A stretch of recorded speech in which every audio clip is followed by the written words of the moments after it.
Elly or O'Neal? Who is the better Cruz? We have the answer to that and much more on today's action-packed episode of Locked On Fantasy Baseball. You are Locked On Fantasy Baseball, your daily fantasy baseball podcast. Part of the Locked On Podcast Network, your team every day.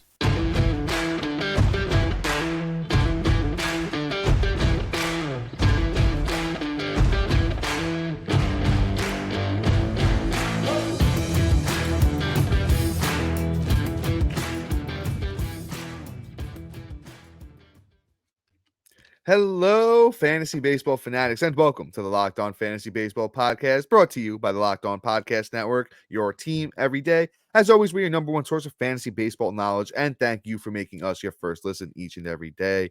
I'm your host, Dominic Martino. You can find me on Twitter at DomMartinoFB. Here, as always, with my brother, my co-host, my partner in crime, Matthew Ane, and you can find him on Twitter at Matthew_Ane. If you're listening on a platform like Apple or Spotify that allows 5-star ratings and reviews, we would truly appreciate it if you could do that for us. And guess what? If you do that, you might as well take a screenshot of your rating and review and join us on the Subtext platform. Send us over a screenshot of that rating and review, and you will have a chance to join our most coveted listener league for this upcoming season. And we are announcing our second winner, our second spot. It's going to go to Pete M. Pete, if you're listening, congratulations. Look out for a message on Subtext, and we will shoot you an email with an invite to the league sooner than later. By the time you're listening to this, you should already have all of that taken care of. And guys, if you're real quick, the next two winners, Matt, we're doing 2 or 4 winners. So the next 4 winners will actually be announced on March 6th, and then we're going to do the next 4 winners on March 20th. So guys, keep sending in those entries, and if you have already sent an entry, you're still good for the next 2 raffles. And lastly, if you're watching on YouTube and you haven't already, hit that little bell below. It subscribes to the channel and gives you notification every time we drop a new episode. And guys, today's episode is brought to you by Gametime. Download the Gametime app, create an account, and use the code LOCKEDON for $20 off your first purchase. And guys, today we are continuing our positional previews, target and avoid type episodes with Shortstop. So Matt, why don't you tee us off with the first 5 names here, brother? I bet. It's a fun group of names. We got Bobby Witt, we got Trey Turner, we got Corey Seager, we got Francisco Lindor, and Gunnar Henderson. Bobby Witt, he's going in the first round, so I mean, I like him. He's definitely a first round talent.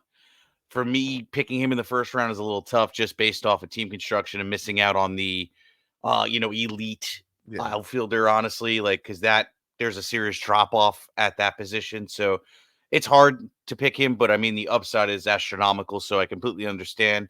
Just prepare to have a weaker outfield, but you're getting the production from Bobby Witt. It's like Acuna light almost. So it is what it is. Trey Turner, I feel, is a steal this year. He's going in the second round.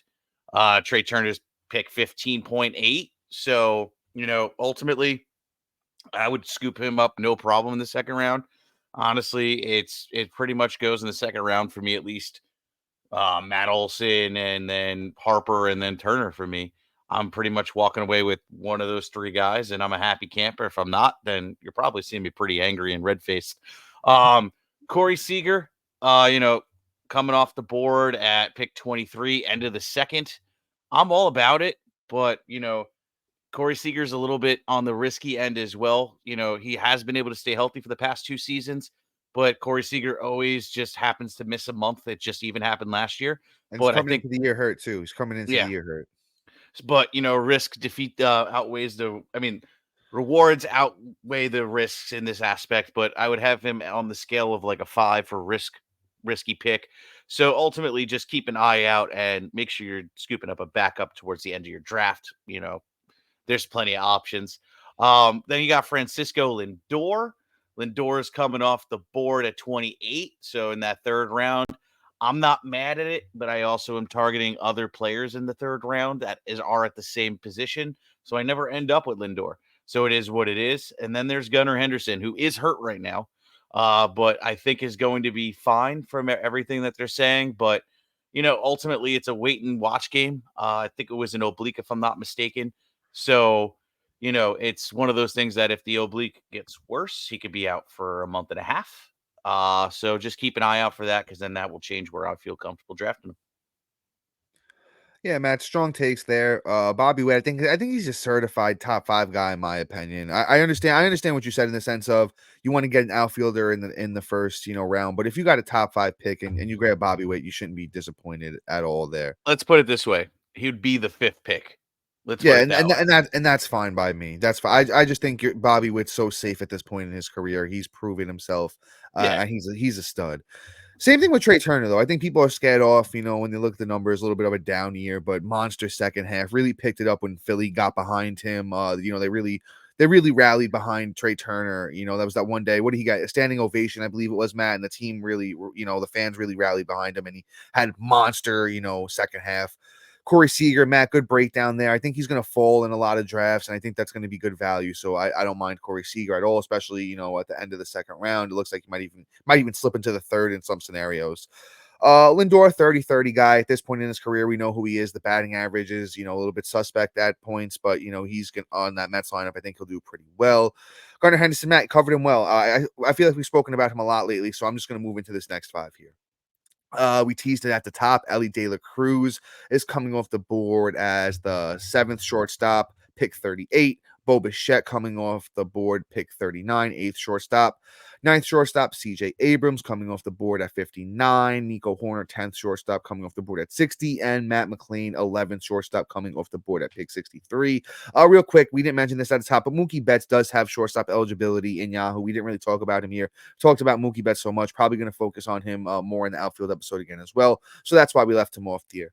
But with these next couple of names, Elly Cruz, I love the value. And you know what? Matt's going to talk about him a little bit more later, so we're not going to focus on him right this second.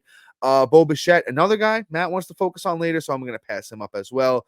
CJ Abrams, Matt, Matt's broken this guy down a lot too already. We've spoken about him a lot. I do like the upside, but the draft price is quite high for a guy who's on a bad team. Counting stats will be suspect. Nico Horner, we spoke about at second base.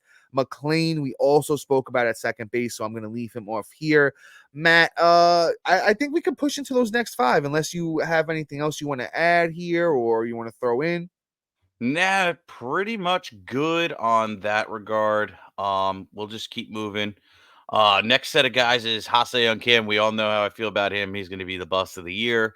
O'Neal Cruz. Dom's going to be speaking about him in a segment or two from now. You got Xander Bogaerts, who also has second base eligibility now, which is really Well, he will. interesting. He will once he gets those first Right, 10 starts. It looks like he's going to get right. second base. Then Dansby Swanson and Anthony Volpe. So, I'll start with Xander. Xander, you'll draft him to play shortstop for 15 games, and then he'll play second base. I like him a lot better in my second base than I do as my shortstop.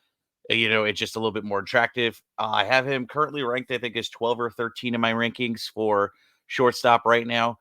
He's all reliable. The only issue I have with him and why I have him so low is based off of just to see what this team is going to be with, the missing hole of Juan Soto and, is Manny Machado going to start the season off healthy? Things like that can kind of really drive down his production as a whole for the season. If anything, as Machado gets healthy and that team starts rolling, he might be a good buy low. But anyway, we'll move on. Dansby Swanson, somebody that I don't like to draft. Not my cup of tea. Dansby, we all know how I felt about him last year. Going into last year, he kind of pretty much lived up to my thought process of not doing what everybody else thought, was repeating what he did in Atlanta. Had spots and months where he was pretty good, but never really lived up to the hype. And then Anthony Volpe. I think if anything, this is a guy that probably is going to have a serious resurgence, be completely slept on. And being that he's the 15th shortstop off the board, it's a really nice price. I wouldn't mind scooping him up just for the 60 stolen base, upside. And quite honestly, I mean, he could probably chip in about 20 home runs. And with the way the Yankees lineup is, he's going to benefit from runs for sure, but probably not, in ribbies, depending on where he's hitting in that lineup, which is most likely leadoff or sixth, if I'm not mistaken. So there's not going to be a lot of ribby opportunity, but Volpe's going to be a great fantasy asset.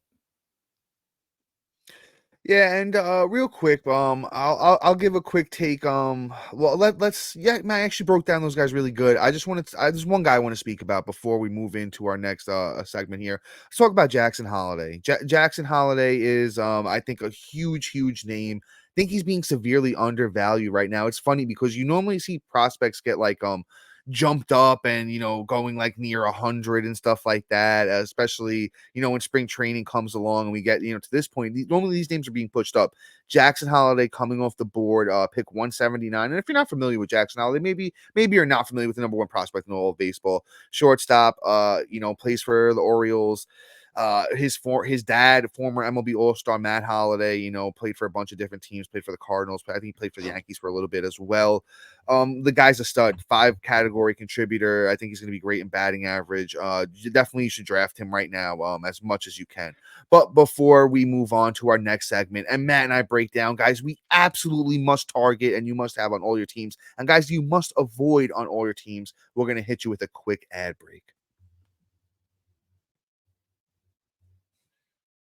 And guys, we're talking about Gametime. You shouldn't have to worry when you buy tickets to your next big event. That's why when you check out the Gametime app, Gametime is fast and easy way to buy tickets for all the sports, music, comedy, and theater near you with killer deals on last-minute tickets and their best price guarantee. You can stop stressing over the tickets and start getting hyped for the fun you'll have. Using the Gametime app is super rewarding with flash deals and last-minute tickets. Easy to find and buy tickets for every kind of event in your area, images and views from the seats you'll be sitting in, their lowest price guarantee and event cancellation protection, and they're all in one pricing. Shows you your total upfront so you know you're getting a great deal before you check out. Take the guesswork out of buying tickets with Gametime.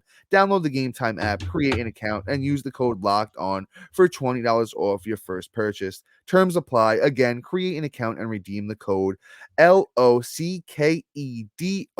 for $20 off. Download Gametime today. Last minute tickets and their lowest prices always guaranteed. And guys, Locked On has launched the first ever national sports 24/7 streaming channel on YouTube. Locked On Sports Today is here for you 24/7, covering the top sports stories of the day with the local experts of Locked On, plus our national shows covering every league. Go to Locked On Sports Today on YouTube and subscribe to the first ever national sports 24/7 streaming channel. And guys, lastly, but most important to Matt and I, we're introducing the Locked On Fantasy Baseball Diamond Club on the Subtext platform, your ultimate fantasy baseball companion. Dive into the offseason with Matt and I as we provide our tiered rankings with over 100 outfielders and starting pitchers. We're giving our prospect insights, sleepers, breakouts, bust, and personalized draft grades. When you have burning questions, Matt and I have the answers. As the season unfolds, you can rely on us for our dynamic content. Get real-time alerts right to your phone, including waiver wire rankings, instant call-up alerts, injury reactions, and a whole lot more. Stay ahead of your fantasy league by joining the Diamond Club on Subtext, where your path to victories begin. Subscribe now and elevate your fantasy baseball experience. Woo! That's a lot. But all right, Matt, my brother, let's I want you to bring the haterade out. I'm feeling it. Let's start with an avoid. Let's get a little frisky up in here, brother. Who we talking about? Who we avoiding? All right. I'm gonna make this one short and sweet because I pretty much ruined this guy's life yesterday. And that's Bobichette. Bobichette, honestly, is just somebody that I don't feel we should be drafting. The draft price is way too high for a guy that hasn't done it in a few years. I believe he's going off the board at what 39. Yeah, no, thank you. The reason why I did that episode yesterday was, price is too high on a guy like him. Yeah, the price is too high to hopefully he hits or to take the upside where you're kind of hoping for a serious bounce back. We've seen a serious decline over 2 years since having a great season in 2021, where he has now gone from 121 runs, 30 doubles, a triple, 29 bombs, 102 ribs, 25 stolen bases, and batting 298, which obviously we're going to expect some negative regression, which you did see in 2022 with 91 runs, 43 doubles, 24 home runs, 93 ribs, 13 stolen bases, and batted 290, to now 2023 being a seriously putrid season at 69 runs, 30 doubles, 3 triples, 20 bombs, 73 ribs, 5 stolen bases, and batted 306. Now, the highlights are for me, and I'm going to try and keep this as short as possible, is you saw a serious drop in stolen bases from 21 to 23. That was part of his draw because he wasn't really a power guy. I think 29 was, was the ceiling, and nobody really thought he was going to get more than like 30. Then you saw 24 was kind of reasonable, kind of like almost on your draft price, but still not great. And now for him only to walk away with 20 and only 5 stolen bases last year, and with the production of the counting stats of runs and ribbies being way down, which you saw a drop in the negative regression to be expected, and the serious drop this past year, it's just, hey, why is he still going 39? That isn't a bounce back candidate. That's a oh my god, like panic button alarms going off. So ultimately, Bo Bichette should not be drafted that high. Let it fall. If he falls and goes like 40 picks later, he's worth the pick. Because I'll take that upside at that point at like pick 80, 79. I won't kick that at 39. Like, that's too risky, especially when you got guys going after him, like Nico Horner, Matt McLean, Yeah. O'Neal Cruz is the real one that I'd target out of every name I just named. It's just one of those things where Bo Bichette is just not that guy, and just avoid him at all costs.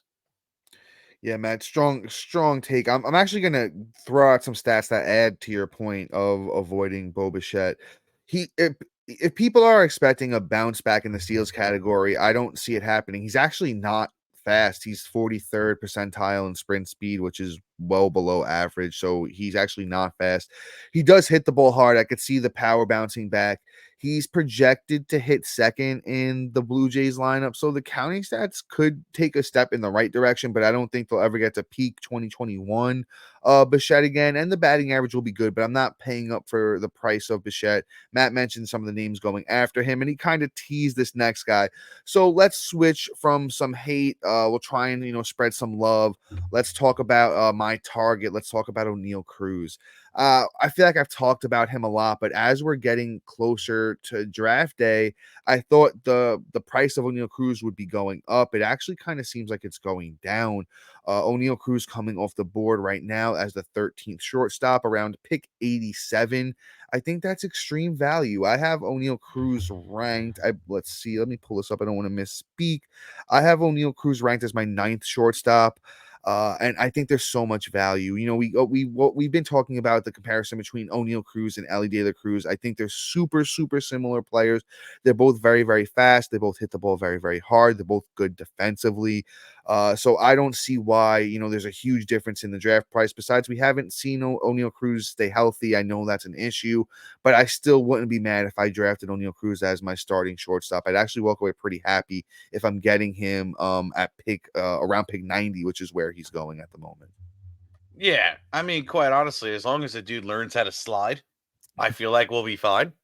Um, the behemoth of a man, I think at 6'7", 215 pounds, there's no way he fails. We saw a little bit in 2022.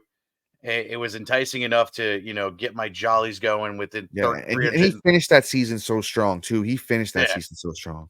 Like, the batting average isn't even real in that aspect to me, but where he finished with 331 at bats and he had 17 home runs and 10 stolen bases. Like, bro, how you doing?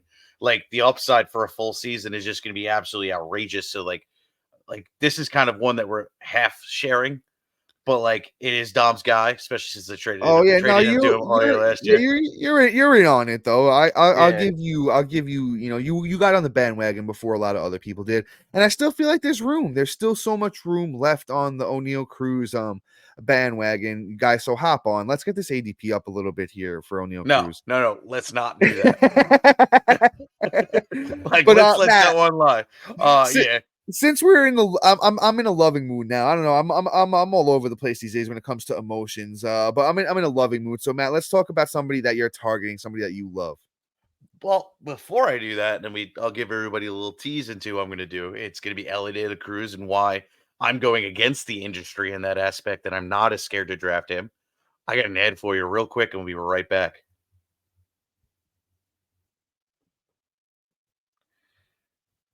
Get buckets with your first bet on FanDuel, America's #1 sports book, because right now new customers get $150 in bonus bets with any winning $5 bet. That's $150 if your bet wins.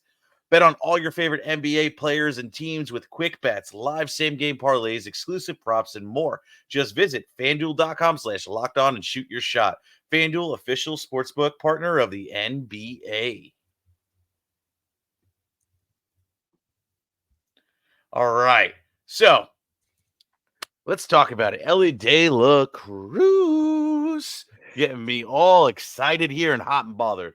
So Elly is just an interesting player, right? It's probably the highest risk reward player in all of the draft, and it's because the the outcome is very volatile. You know, everybody's scared of the batting average, and he could pretty much work his way by the end of May to be in the minors and look like Jordan Walker from last year. And then there's this world of possibility where the ceiling hits and he's Ronald Acuna. And it's just a matter of, are you willing to hedge that bet and do it? And personally, I am. I'm going to bet on the talent. I'm going to bet on the guy that came into the came into the bigs and had the highest max EV of the whole season within his first week of being in the bigs. You know, the dude hits the ball too hard for the ball not to go over the fence. The team is too has too much talent for Elly De La Cruz not to benefit in the runs and ribbies category. And quite honestly, there's no way in hell he's not stealing 60 stolen bases. So, like, he's one of the fastest people in baseball. I think one of the there's what, Ronald Acuna, Corbin Carroll, and then I don't know. Yeah, So I think he's right up there with Corbin Carroll. I think him and Corbin Carroll are 1-2. I'm gonna fact check that, but I believe that is accurate. yeah, I think the sprint speed is right on par. And then I mean, look, this is what I feel his floor is. Bobby Witt's rookie year with about double the steals. Bobby Witt struggled in the batting average, but finished with like a 250 batting average, had 25 home runs, and had a good amount of runs and ribbies, I think like 90 apiece, and had 35 stolen bases. So, like, I'm good with that stat line. That's a top 50 player. That's a return on the draft price. And that's me feeling really great about drafting Elly De La Cruz, just right there. I think that's a solid floor to just expect out of him because the talent is too big to fail, and he's too big of a man to pass on. Yeah, so I'll jump in here and I'll say this. I did pull up the sprint speed data.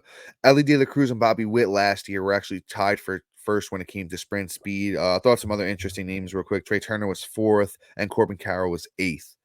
So Elly De La Cruz, as Matt stated, fastest man in baseball, tied with Bobby Witt. I love where he's going though. At that third round, it's really a great time to especially if you need the steals too. If let's say you went like a Matt Olson, Aaron Judge type team, right? And Elly De La Cruz fits that build very, very well. Um, just take him with confidence. If he doesn't pan out, you know what? Just plan to supplement your team with some stabilizers. I think that's the word of the offseason here for me, especially. Get you some guys that are safe, get you the Alex Bregmans and the guys that we kind of know who they are at this point in their career, to supplement Elly De La Cruz. I did. Oh, let me do my avoid now. Let's bring the haterade back out. Yeah, let's talk about somebody that I'm absolutely not drafting anywhere. I told you not to draft him last year, and if you listened, it worked out. I'm talking about Tommy Edman. Now, the thing is, Tommy Edman's not going super, super high, but I still feel that people are going to see the name. They're going to be like, oh, he steals bases. He's good for a little bit of batting average, and they're going to want to take him. He's coming off the board 18th second base, or 18th shortstop, rather, sorry, and pick 166. I'm just not doing it. You got Jackson Holiday going behind him. You got Willie Adames going behind him. Trevor Story. There's still Vaughn Grissom. There's just so many guys that are going behind him that I think are going to be way, way better than Tommy Edman. Had a down year last year, and I kind of just saw it coming. The underlying stuff for Tommy Edman doesn't look very good. That's kind of why I'm fading him. Just always thought he was a bit of an overrated player. Loved the Swiss Army knife potential of him. But, last year he played 137 games, 479 at bats, not far off from a full season. 69 runs, 25 doubles, 13 homers, 47 RBIs, 27 steals, and a 248. He's a career 265 hitter that can steal some bases. And the counting stats have never really been great except for the runs, and there's absolutely no power there. So I'm fading Tommy Edman again this year, like I did last year. Yeah, I feel you. Hold on. Let me fill this up real quick for this. Oh, Matt's ready. Matt's gonna bring out more haterade for this Tommy Edman take, and I'm here for it, man. I'm loving it. Okay, I called this last year. I said, do not touch him with a 10-foot pole. He was one of my biggest busts. I think numero uno. And there's no sign of a resurgence. Do not look at him for a bounce back, like Dom said. I'm not going to repeat everything this dude said, but ultimately, I don't think he's valuable at all. So just don't touch him. Now, here's the other caveat to the side of this, right? If for some reason he falls to how I think he's going to fall, like a rock in a river, and he's down there at like, your last couple of picks, that'll be the only time I actually take this dude. Um, then I will be like, okay, I could bet on it. But I'm not walking out of the draft with him as my starter, my last bench player that I feel the least amount of guilt with to drop instantly if need be. But that's it with Tommy Edmonds. Do not draft him at the pick. Last pick is the only time I really feel comfortable. So we got a few minutes, Dom. Yeah, we can let's jump in and talk a little bit of strategy, and if there's any names as we're talking strategy that pop out to you, Matt, that you want to speak a little bit more on, we could definitely do that. But for my main strategy here, I know I've been talking about a lot of these position preview types episodes that I've been going either at the top or just waiting. Shortstop's an interesting position because there are spots that you can buy in the middle. I'm not super mad at Nico Horner at 60. I know I've spoken about him a lot. I spoke about him on the second base. I love O'Neill Cruz at 87. We spoke about him a lot. Anthony Volpe. Matt did a great take on Volpe. I think Volpe is getting underestimated because of the lack of batting average last year. But when you look, he went 2020. Rookie, very, very young guy. I really think there's a lot of opportunity on Volpe. Shortstop, it's like sneaky deep. It's a sneaky deep position, and I really think there's a lot of different spots you can buy. And even Elly De La Cruz in the third round is, we talked about him not being an egregious pick. Jackson Holliday, and even some of the guys, Matt, maybe we could highlight some of these guys down here. I know I talked about Vaughn Grissom. He goes over to Boston. He's going to play every day. Matt and I were so hyped on him last year coming in from Atlanta. 27th shortstop, pick 250. Matt, is there anyone on here you want to highlight? Maybe you want to jump in and talk about Grissom. Matt, go ahead, brother. I mean, I like Grissom. He's still risky because he wasn't able to play his way onto that team. And if you can't beat out Orlando Arcia, like that is a little bit scary for me, even though Arcia kind of went off. So like, He did. Yeah, that was the thing. Don't let me, talk it down, but like he just wasn't given the opportunity. That the manager wanted nothing to do with him. So, I'm not sure if it was like something they see that we're behind closed doors that we're not seeing on the outside looking in. So like ultimately just like pick them up, but don't invest capital, essentially is where I'm getting at. I love me some Jackson Holliday. I didn't get to speak about him early, but I feel like the second they say he makes the team, the second the ADP skyrockets. Yes. It's like the same thing when we were talking Julio, when we were talking, who was last year's Corbin Carroll. Corbin Carroll, yep. Yeah, like, even Jordan Walker, who really didn't live up to it.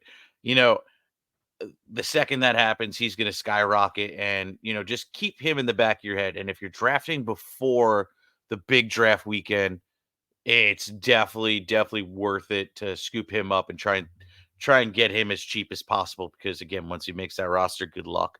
Especially since Dom and I just kind of put two and two that opening day is early as hell because they're playing in Korea.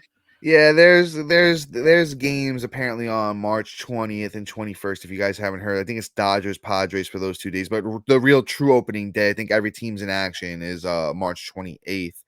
So if you're one of those people that are sticklers about any games being put in, you're going to want to draft before the 20th and get your stuff locked in.